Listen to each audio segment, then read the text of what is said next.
মুসলিম লীগৰ প্ৰতিষ্ঠা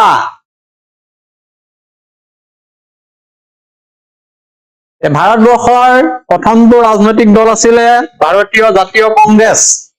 ব্ৰিটিছ কৰ্তৃপক্ষৰ তৎপৰতাত গঠিত হোৱা ভাৰতীয় জাতীয় কংগ্ৰেছৰ পিছত ভাৰতত আন এটা জাতীয় কংগ্ৰেছৰ আৰ্হিত মুছলমান লোকসকলৰ বাবে মুছলিম লীগ গঠনৰ এটা কুচকাৱাজ আৰম্ভ কৰিছিলে ব্ৰিটিছ কৰ্তৃপক্ষই।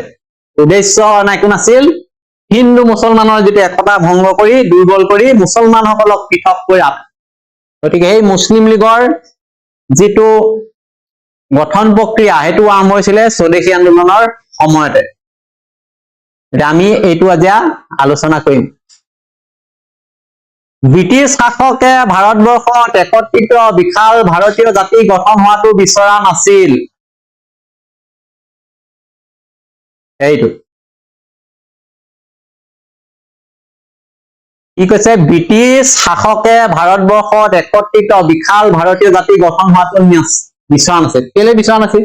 যদি ভাৰতীয়সকল এক হৈ থাকে, এটা বৃহৎ জাতি হৈ থাকে, ব্ৰিটিছে শাসন কৰিব নোৱাৰিব। এটা বৃহৎ শক্তিৰ বিৰুদ্ধে ব্ৰিটিছে থিয় দিবলৈ অসুবিধা হ'ব।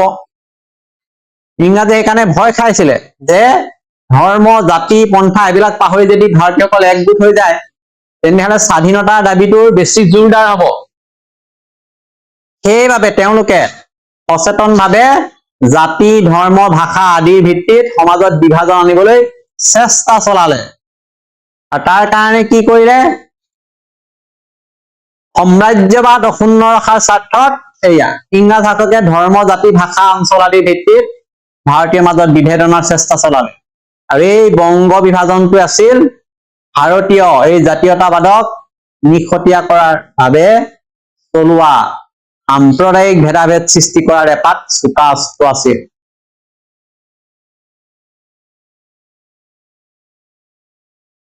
গতিকে বংগ বিভাজন প্ৰক্ৰিয়া যোগেদি ভাৰতীয়সকলক তেওঁলোকৰ মাজতে বিচ্ছিন্ন কৰিব বিচাৰিছিলে।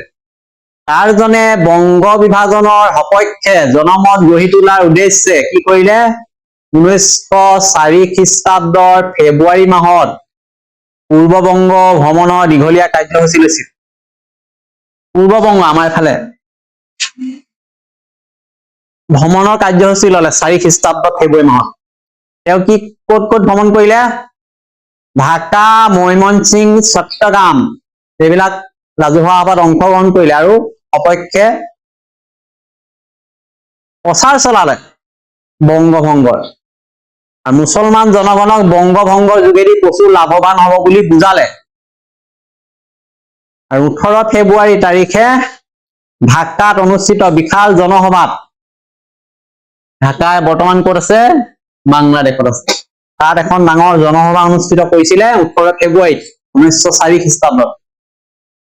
তাতে বংগৰ ইছলাম ধৰ্মীয় জনগণক হিন্দুসকলৰ বিৰুদ্ধে মাৰ বান্ধি থিয় হবলৈ আহ্বান জনাইছিল। যেনে পোনে পোনে উচতাইছে মুছলমান লোকক যে হিন্দুসকলৰ বিৰুদ্ধে থিয় হব লাগে। এতিয়া ঢাকাৰ নবাব আছিল সলিমুল্লাহ খান। এই নবাব সলিমুল্লাহ খানৰ যোগেদিয়ে পূৰ্ববংগৰ মুছলমান জনতাক ওচৰ চপাই অনাৰ চেষ্টা চলাইছিলে ব্ৰিটিছে। ব্ৰিটিছ মানে লৰ্ড কাৰ্জনে। আৰু এই উদ্দেশ্যে তেওঁ নবাব গৰাকীক 14 লাখ টকা অতি নগণ্য সুতৰ বিনিময়ত ধাৰলৈ দিছিল। এইটো আহিব 14 লাখ টকা। লৰ্ড কাৰ্জনৰ পলিচিটো মনটো গল যে তেওঁ ঢাকাৰ নবাবক হাত কৰিব বিচাৰিছে। নবাবজনৰ নাম নবাব সলিমুল্লাহ খান। তেওঁক কি কৰিছে, 14 লাখ টকা একেবাৰে নগণ্য সুতত ধাৰলৈ দিছে। উদ্দেশ্যটো কি, নবাবৰ যোগেদি ঢাকাৰ যিবিলাক মুছলমান লোক আছে তেওঁলোকক ব্ৰিটিছৰ ওচৰলৈ কাষলৈ চপাই অনা।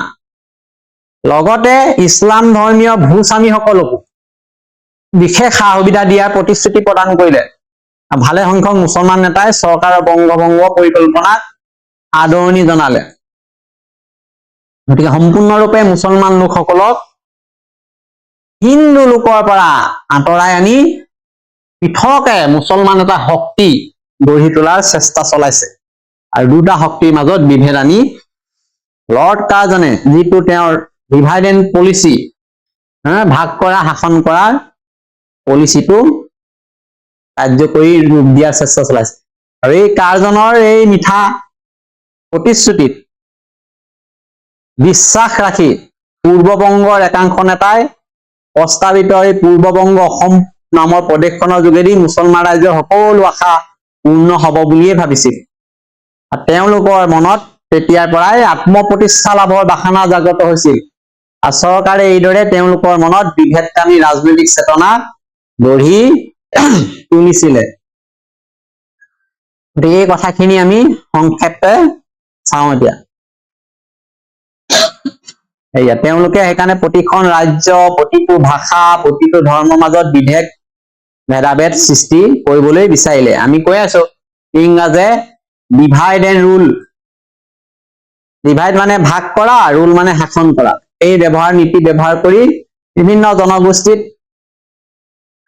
এটা গোষ্ঠীৰ বিৰুদ্ধে আনটো গোষ্ঠীক উচ্চতাই তুলিছিল আৰু একতা ভাঙি চেষ্টা কৰিছিল, একতা ভাঙিবলৈ।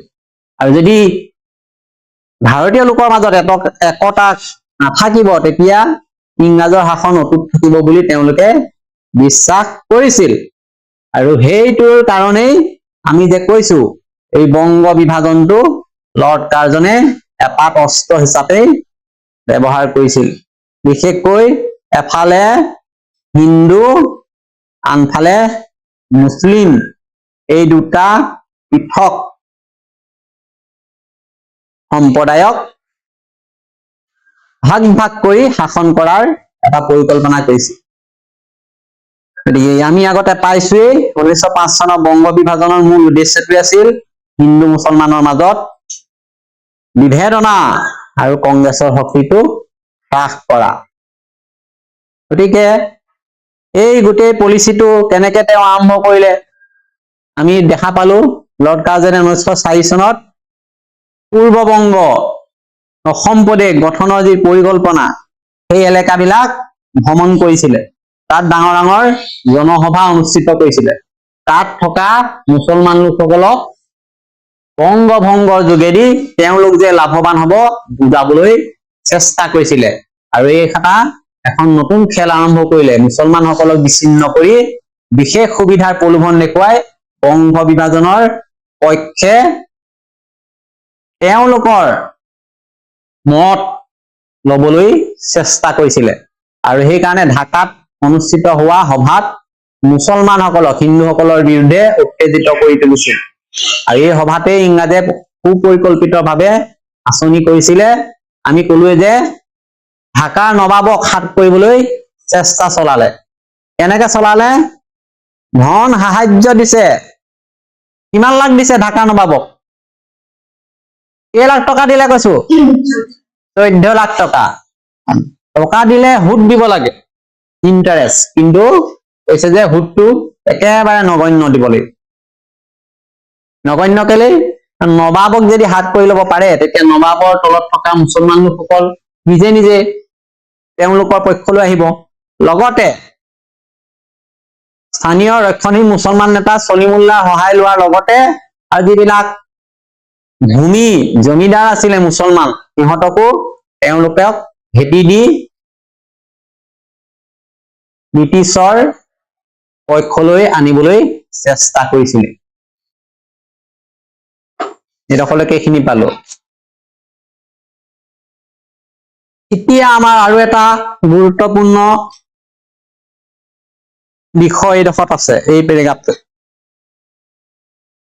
যে লৰ্ড কাৰ্জনে যিহেতু উদ্দেশ্যই লৈছিলে হিন্দু মুছলমানক পৃথক কৰিব লাগে, তেওঁ আইনগতভাৱে পৃথক কৰাৰ পলিচি বনাইছিল। সেইকাৰণে মৰলে মিনটো সংস্কাৰ আইন আহিব এতিয়া। তাৰ যোগেদি কেনেকে মুছলমানসকলক হিন্দুসকলৰ পৰা পৃথক কৰিব পাৰি চিন্তা চৰ্চা আৰম্ভ কৰিছিল। এয়া লৰ্ড কাৰ্জনৰ পিছত ভাইচৰয় পদত অধিষ্ঠিত হোৱা লৰ্ড মিন্টোৰ ঘোষণা। এয়া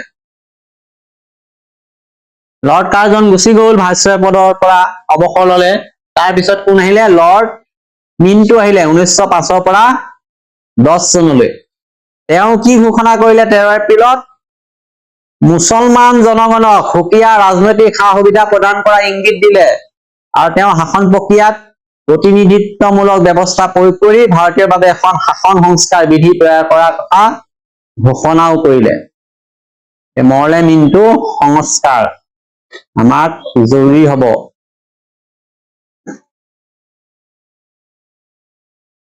মৰলে মিনটো কোন আছিলে সুধিব? লৰ্ড মিনটো আছিলে লৰ্ড কাৰ্জনৰ পিছত ভাইচৰয় হিচাপে দায়িত্ব লোৱা ব্ৰিটিছ কৰ্তৃপক্ষৰ প্ৰতিনিধি। এওঁ যিটো ঘোষণা কৰিলে যে মুছলমান লোকসকলক ৰাজনৈতিক অধিকাৰ দিয়া হব প্ৰতিনিধিত্ব শাসন ব্যৱস্থাত অংশগ্ৰহণৰ যোগেদি।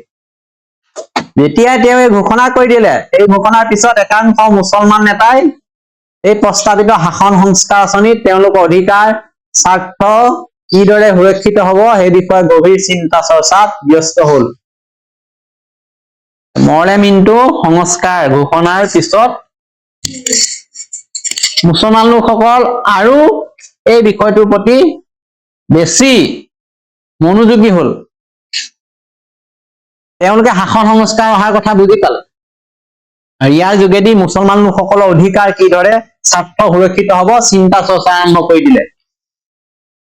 এই চিন্তা চৰ্চাত আলিগড় কলেজৰ অধ্যক্ষ উইলিয়াম আৰ্কবোল্ডৰ লগত আলোচনা কৰিলে, এখন আবেদন প্ৰস্তুত কৰিলে। গতিকে আলিগড় যিখন কলেজ আছিলে তাৰ প্ৰিন্সিপাল উইলিয়াম আৰ্কবোল্ড আছিল। তেওঁৰ লগত এই মুছলমান নেতাসকলে আলোচনা কৰিলে কেনেকৈ তেওঁলোকে লাভ কৰিব ৰাজনৈতিক অধিকাৰ আৰু মুছলমানসকলৰ স্বাৰ্থ কেনেকৈ সুৰক্ষিত হব আইনগতভাৱে এই বিষয়ে আলোচনা কৰিলে আৰু এখন আবেদন দিলে। এই আবেদনত কি আছে? মুছলমানসকলৰ বাবে সাংবিধানিক প্ৰক্ৰিয়া নিৰ্বাচনী মণ্ডল গঠনৰ অপৰিহাৰ্যতা এই আবেদনৰ মাজে উত্থাপন কৰিলে আৰু 1 অক্টোবৰ তাৰিখে আগা খাৰ খানৰ নেতৃত্বত 35জনীয়া এটা সজাতি দলে চিমলাত উপস্থিত হৈ লৰ্ড মিন্টুৰ হাতত এই আবেদন দাখিল কৰে। এইটো আহিব আগা খাৰ নেতৃত্বত কি ধৰণে মুছলমান লোকসকলে তেওঁলোকৰ অধিকাৰ স্বাৰ্থ সুৰক্ষা কৰিবলৈ একত্ৰিত হৈ লৰ্ড মিন্টুৰ ওচৰত আহিছিল। লৰ্ড মিন্টুৰ ওচৰত এখন দাবী দিছে। কি আছে দাবীখনত? যে মুছলমানসকলৰ বাবে সাংবিধানিক সুকীয়া নিৰ্বাচনী মণ্ডলী লাগিব, হিন্দুসকলৰ বাবে বেলেগ নিৰ্বাচন মণ্ডলী, মুছলমানসকলৰ বাবে বেলেগ নিৰ্বাচন মণ্ডলী। আৰু 1 অক্টোবৰত তেওঁলোকে আগা খাৰ নেতৃত্বত 35জনীয়া সজাতি দল গৈছে চিমলালৈ, উপস্থিত হৈছে লৰ্ড মিন্টুৰ হাতত এই দাবী জনালেগে। আৰু লৰ্ড মিন্টুৱে তেওঁলোকৰ দাবীসমূহ সহানুভূতিৰে বিবেচনা কৰাৰ আশ্বাস দিছিল আৰু ৰাজ অনুগ্ৰহৰ এই অনুকূল পৰিৱেশত তেওঁলোকৰ উদ্দেশ্য সাৰ্থক ৰূপ দিয়াত নিমগ্ন হৈছিল। গতিকে মৰলে মিন্টু সংস্কাৰ এই বিষয়ে আমাক লাগিব। এইটো হল এই ধৰণে ইংৰাজে মুছলমান সমাজত ভয় জন্মাইছিলে যে হিন্দুসকলৰ লগত তেওঁলোক যদি থাকে তেওঁলোকৰ অধিকাৰ সুৰক্ষিত নহব, তেওঁলোক ধৰ্মীয় সামাজিকভাৱে বিচ্ছিন্ন হব। এই কাৰণে মুছলমানসকলক কংগ্ৰেছৰ পৰা আঁতৰি থকাৰ লগে লগে হিন্দুসকলৰ পৰা আঁতৰি থকাৰ পৰিৱেশ সৃষ্টি কৰিবলৈ ব্ৰিটিছে চেষ্টা চলাইছিলে। আৰু এই ভয় ফলতেই মানুহৰ মনত যিটো ভয় ভাৱ ভৰাই দিছিলে ব্ৰিটিছ কৰ্তৃপক্ষই, তাৰ ফলতেই বহুতো মুছলমান নেতাই কংগ্ৰেছৰ পৰা আঁতৰি আহি পৃথক সংগঠনৰ এটা কথা ভাবিবলৈ চিন্তা চৰ্চা কৰিছিলে। আৰু সেই চিন্তা চৰ্চাৰ ফলতেই এয়া লৰ্ড মিন্টুক লগ ধৰিবলৈ কোন গৈছিলে? এজন কোন? আগা খাঁ গৈছিলে। কিমান জন লগত গৈছিলে? 35জন সজাতি দল। তাত কি দাবী কৰিলেগৈ? যে মুছলমানসকলে কি পাব লাগে? পৃথক নিৰ্বাচনৰ ব্যৱস্থা কৰিব লাগে। এইজন কোন আছিলে? উইলিয়াম আৰ্কবোল্ড। আলিগড় কলেজৰ কি আছিলে অধ্যক্ষ প্ৰিন্সিপাল আছিলে তেওঁ যোগেদি এখন দাবী পত্ৰ জনাইছে দাবী পত্ৰখন ভাইসৰয় লৰ্ড মিণ্টুক দিছেগৈ 1906 চনত ক'ত লগ পালেগৈ চিমলাত আৰু তাত তেওঁলোকে কি কৈছে যে মুছলমানসকলৰ বাবে পৃথক নিৰ্বাচক মণ্ডলী লাগে আৰু এই আগাখা আগবদলৰ মাধ্যমতে কমিউনেল ইলেক্টৰেট অৰ্থাৎ ধৰ্মৰ আধাৰত নিৰ্বাচন ব্যৱস্থা প্ৰৱৰ্তনৰ ভিত্তি বনালে এই যে পলিটিক্সটো কেনেকৈ হৈ গ'ল ধৰ্ম ওলাই গ'ল মুছলমান ইছলাম ধৰ্মৰ লোক হিন্দুসকল হিন্দু ধৰ্মৰ লোক দুটা পৃথক ধৰ্মৰ মানুহ আছে ইহঁতক ভাগ কৰিছে ধৰ্মৰ ভিত্তিত ভাগ কৰাৰ লগতে মানুহক তেওঁলোকক এটা ভয় সোমোৱাই দিছে যে হিন্দু মুছলমান একলগ কেতিয়াও হ'ব নোৱাৰে দুইটা পৃথক জাতি গতিকে দুইটাৰে পৃথক ব্যৱস্থা হ'ব লাগে হিন্দুসকলক কংগ্ৰেছ দলে নিয়ন্ত্ৰণ কৰে বুলি কৈছে কংগ্ৰেছ দলৰ লগত থাকিলে মুছলমানসকলৰ স্বাৰ্থ সুৰক্ষিত নহ'ব গতিকে তেওঁলোকৰ কাৰণে এটা পৃথক দল গঠন কৰিব লাগে এনেকুৱা ধৰণৰ মানসিকতা সৃষ্টি কৰিছে আৰু সেইখন মুছলিম লীগ গঠন হৈছে আৰু এই ক্ষেত্ৰত আগভাগ লোৱা আগাখা আকবুল লৰ্ড মিণ্টু এই সকলো লোকৰ নাম আমি জানিব লাগিব সেইকাৰণে মুছলমানসকলে হিন্দুসকলৰ সৈতে একেলগে খোৱা বোৱা এইবিলাক কৰাটো এতিয়া তেওঁলোকৰ মনত সন্দেহৰ ভাৱ লাহে লাহে জাগি উঠিছে আৰু ইংৰাজে যি এই বিভেদমূলক প্ৰচাৰ আৰম্ভ কৰিলে এই প্ৰচাৰত ভুল গৈ মুছলমানসকলে হিন্দুসকলৰ সৈতে এতিয়া মিলি খোৱাৰ পৰিৱৰ্তে আলদাৰা সংগঠন আন এটা সংগঠন গঠনৰ কৃষকতা কৰিলে এতিয়া আমি এইটো পঢ়িম ঢাকাৰ নবাবে এই ক্ষেত্ৰত কি ভূমিকা ললে ভূমিকা ঢাকাৰ নবাবে ল'বই লাগিব কিয় ল'ব লাগিব তেওঁ অলৰেডি 14 লাখ টকা লৈছে নে নাই এইটো ভেটি দিছে কাৰ্জনৰ দিনত 14 লাখ টকা কিয় লৈছিল তেওঁ কথা দিছিলে চাগে যে মুছলমান যিমান লোক আছে মোৰ অধীনত সকলোকে ব্ৰিটিছৰ অনুগত্য স্বীকাৰ কৰাত সহায় কৰিব গতিকে সেই ঢাকাৰ নবাব সলিমুল্লাই তেওঁৰ প্ৰক্ৰিয়াটো আৰম্ভ কৰিলে কেনেকৈ আৰম্ভ কৰিলে 1906 খ্ৰীষ্টাব্দৰ 30 ডিচেম্বৰ তাৰিখে ঢাকাৰ নবাব সলিমুল্লাই আহ্বান ক্ৰমে বংগদেশৰ একাংশ শিক্ষিত মুছলমান বৰমূৰীয়াই নবাব বকিৰুল মুলক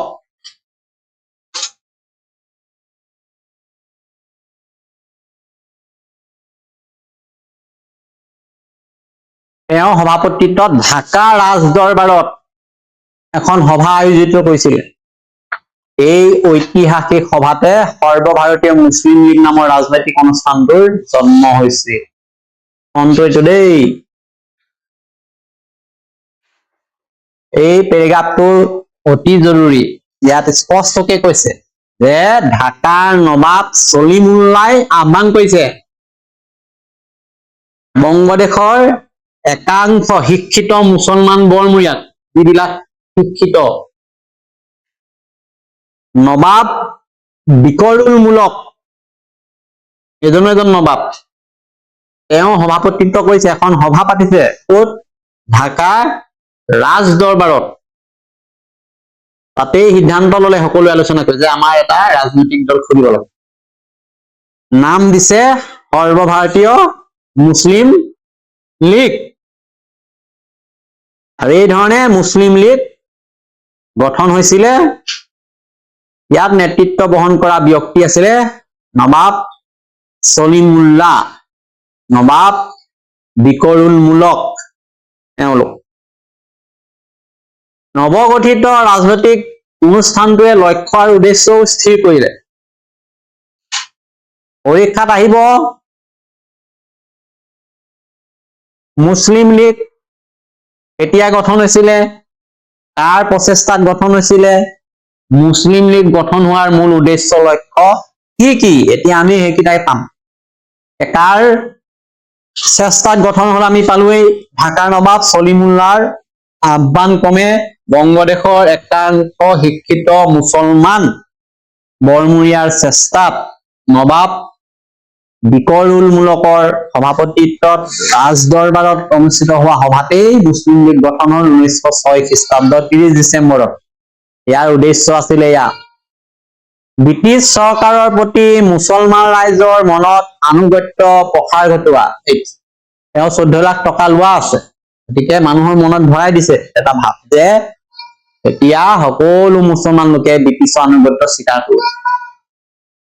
ব্ৰিটিছ চৰকাৰক মুছলমান ৰাইজৰ ৰাজনৈতিক অধিকাৰ স্বাৰ্থৰ প্ৰতি সদায় সচেতন কৰি ৰাখিব, আৰু ব্ৰিটিছ চৰকাৰকো আমি সদায় সচেতন কৰাব লাগিব যে মুছলমান লোকৰ যি ৰাজনৈতিক অধিকাৰ আছে, স্বাৰ্থ আছে, সেইটো সুৰক্ষিত কৰি ৰাখিব লাগিব ব্ৰিটিছ চৰকাৰে। এই কথাটো তেওঁলোকক সদায় আমি মনত পেলাই ৰাখিব লাগিব।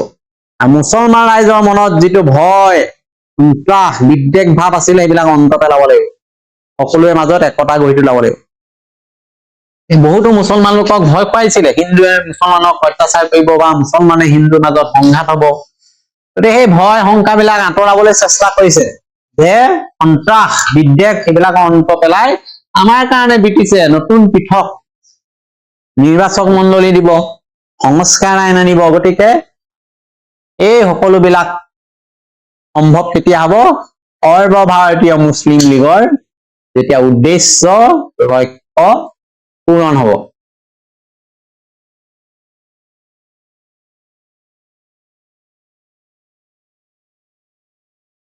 গতিকে আমি এইখিনিতে আৰু কেইটামান কথা চাই লওঁ।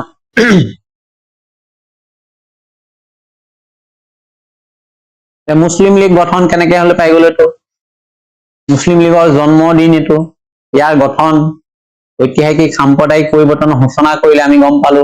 একে সময়তে পেৰেলেলি দুটা ৰাজনৈতিক দলৰ সৃষ্টি হল, এটা জাতীয় কংগ্ৰেছ আছেই, এতিয়া মুছলমানৰ কাৰণে আহিলে মুছলিম লীগ। এই ক্ষেত্ৰত নবাব বিকাৰুল মুলকৰ কথা আমি গম পালো।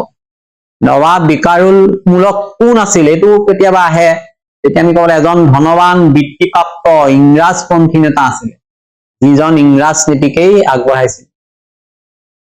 উদ্দেশ্য কেইটা পুনৰ কৈ দিছো, ইংৰাজ চৰকাৰৰ প্ৰতি আনুগত্য বজাই ৰখা, মুছলমানসকলৰ অধিকাৰ সংৰক্ষণ কৰা, হিন্দু মুছলমানৰ মাজত শান্তি স্থাপন কৰা হব বুলি দাবী কৰিলে তেওঁলোকৰ মাজত থকা ভয় বিদ্বেষ সন্ত্ৰাস সকলো অন্ত কৰিব বুলি স্পষ্টকৈ কোৱা হৈছিল।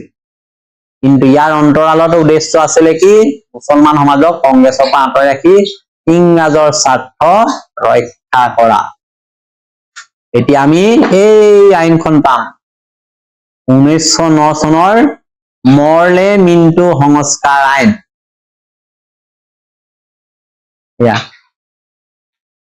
তবে চাই ল দেই, এইখন এখন আইন কিয় মৰলে মিন্টু নাম পালে, মোৰ কথাটো কি?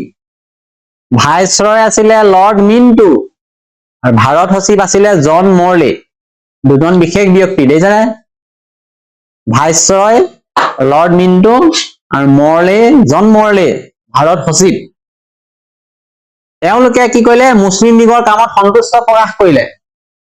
প্ৰকৃতাৰ্থত কবলৈ গলে দুয়োগৰাকী ইংৰাজ শাসকে হিন্দু মুছলমানৰ মাজত ধৰ্মগত পাৰ্থক্য মত বিৰোধক এটা ৰাজনৈতিক সুবিধা হিচাপে গ্ৰহণ কৰিলে। অতি কম সময়ৰ ভিতৰতে মিন্টুৱে জাতীয় কংগ্ৰেছৰ নৰমপন্থীসকলক ওচৰ চপাই অনাৰ পৰিকল্পনা কৰিলে। আৰু লৰ্ড মিন্টুৰ এটা প্ৰতিশ্ৰুতি অনুসৰিয়ে 1909 খ্ৰীষ্টাব্দৰ শাসন সংস্কাৰ বিধিৰ যোগেদি মৰলে মিন্টু সংস্কাৰ আইন মুছলমানসকলে পৃথক নিৰ্বাচনৰ সুবিধা লাভ কৰে। এই লাইন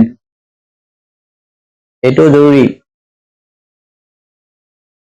1909 চনত মৰলে মিন্টু শাসন সংস্কাৰ আইন গ্ৰহণ কৰা হল। মিন্টু হৈছে ভাইচৰয় লৰ্ড মিন্টু আৰু জন মৰলে হৈছে ভাৰত সচিব। গতিকে দুইজনে মুছলিম লীগৰ কামত সন্তুষ্ট হৈ মুছলিমসকলৰ স্বাৰ্থত যিখন সংস্কাৰ আইন আনিলে সেইখন মৰলে মিন্টু সংস্কাৰ। আৰু মৰলে মিন্টু সংস্কাৰ যোগেদি পৃথক নিৰ্বাচনৰ ব্যৱস্থা কৰিছে মুছলমান লোকসকলৰ বাবে। এতিয়া আমি দেখা পালো একে সময়তে এটা জাতীয় কংগ্ৰেছ ৰাজনৈতিক দল, আন এটা আহিলে মুছলিম লীগ। গতিকে এই দুটা ৰাজনৈতিক দল প্ৰতিদ্বন্দ্বী হিচাপে থিয় দিলে, এটা হল হিন্দুসকলৰ বাবে, এটা মুছলিমসকলৰ বাবে। এইটো ব্ৰিটিছে সৃষ্টি কৰা ধাৰণা যে ৰাজনৈতিক দল কংগ্ৰেছে অকল হিন্দুসকলৰ স্বাৰ্থহে পূৰণ কৰিব, গতিকে মুছলমানসকলৰ স্বাৰ্থ কোনে পূৰণ কৰিব? সেইকাৰণে ব্ৰিটিছে কৈছিলে যে আপোনালোকে নিজেও এটা দল গঠন কৰক, এইটো হল মুছলিম লীগ। গতিকে একে সময়তে যেতিয়া দুটা পৃথক ধৰ্মক প্ৰতিনিধিত্ব কৰা দুটা ৰাজনৈতিক দল ৰাজনৈতিক ক্ষেত্ৰত দেখা দিলে, তেতিয়া ইটোৱে সিটোৰ প্ৰতিদ্বন্দ্বী হিচাপে থিয় দিলে। আৰু ব্ৰিটিছ শাসকৰ প্ৰতি আনুগত্যৰ পূৰ্ণ ব্যৱহাৰ যোগেদি এই মুছলিম লীগে অতি সহজে ৰাজনৈতিক অধিকাৰ আদায় কৰাত সফল হল। হল নে নাই? মুছলিম লীগ গঠন হৈছিলে মাত্ৰ 1906 চনত। 3 বছৰ হৈছিলে 1909 চনত সিহঁতে যিটো দাবী কৰিছিলে পাই গল, অৰ্থাৎ মুছলমানসকলৰ কাৰণে পৃথক নিৰ্বাচনৰ কথা। কিন্তু 1885 খ্ৰীষ্টাব্দতে ভাৰতীয় জাতীয় কংগ্ৰেছ দল গঠন হৈছিল। জাতীয় কংগ্ৰেছ দলে বহুতো দাবী কৰি আহিছিলে, এই দাবীৰ প্ৰতি চৰকাৰে বিশেষ গুৰুত্ব দিয়া নাছিলে যি ধৰণে দিব লাগিছিল। কিন্তু এই ক্ষেত্ৰত আমি জাতীয় কংগ্ৰেছতকৈ মুছলিম লীগৰ কাৰ্য যিটো শক্তি এই মুহূৰ্তত সক্ৰিয় ৰূপত দেখা পোৱা গৈছিল। আৰু বহুতে ভাবিছিল যে এই মুছলিম লীগৰ কাৰ্য পদ্ধতিয়ে জাতীয় কংগ্ৰেছৰ কিছু দুৰ্বল অৱস্থা সৃষ্টি কৰিব। 1910 চনৰ মাৰ্চ মাহত মুছলিম লীগৰ কাৰ্যালয় লক্ষ্ণৌলৈ স্থানান্তৰ কৰা, লক্ষ্ণৌ পালেগৈ।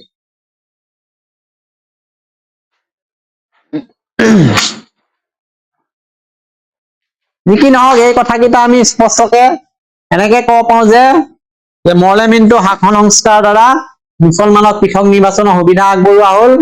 মুছলমানসকলৰ বাবে নিজৰ ধৰ্মীয় ভিত্তিত নিৰ্বাচনী কোটা দিলে, যিটো ভাৰতৰ গণতান্ত্ৰিক পৰিকাঠামোত সাম্প্ৰদায়িকতাৰ বৈধতা দিলে। আৰু এই পৃথক নিৰ্বাচনে ভাৰতীয় ৰাষ্ট্ৰীয়তাবোধৰ বাবে এক ভয়ংকৰ আঘাত হিচাপে থিয় দিলে। ইয়াৰ ফলটো কেতিয়া পালো আমি? 1947 চনত ভাৰত স্বাধীনতে মুছলিম লীগে নিজৰ কাৰণে এখন ৰাষ্ট্ৰ দাবী কৰি লৈ গুচি গল, এখন পাকিস্তান। কাৰণ নিৰ্বাচন যেতিয়া ধৰ্মৰ নামত হব, তেতিয়া ৰাষ্ট্ৰৰ ঐক্যৰ কথা নাথাকে, ৰাষ্ট্ৰৰ ঐক্যটি প্ৰত্যাহ্বান জন্মায়।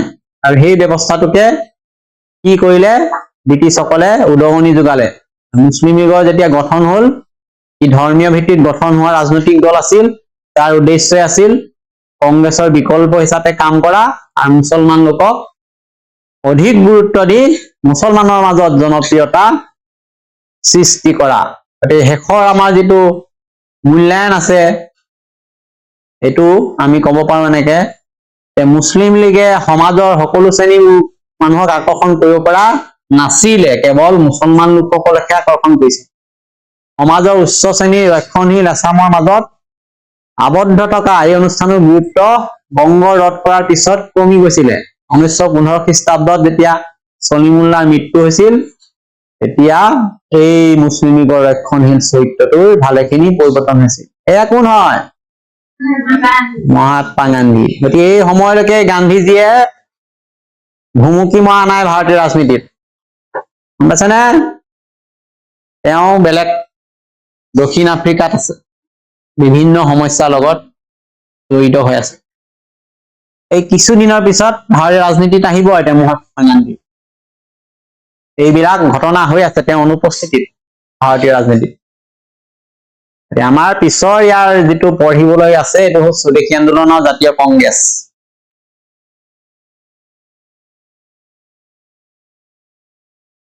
গতিকে বংগভংগ ৰোধ হৈছিলে এইটো 1911 চনত, এইটো মনত ৰাখিব লাগিব। এইখিনি লোকে আজি আলোচনা আমাৰ হল, এইটো আজি আলোচনা তেতিয়াহলে ইমানতে অন্ত হৈছে।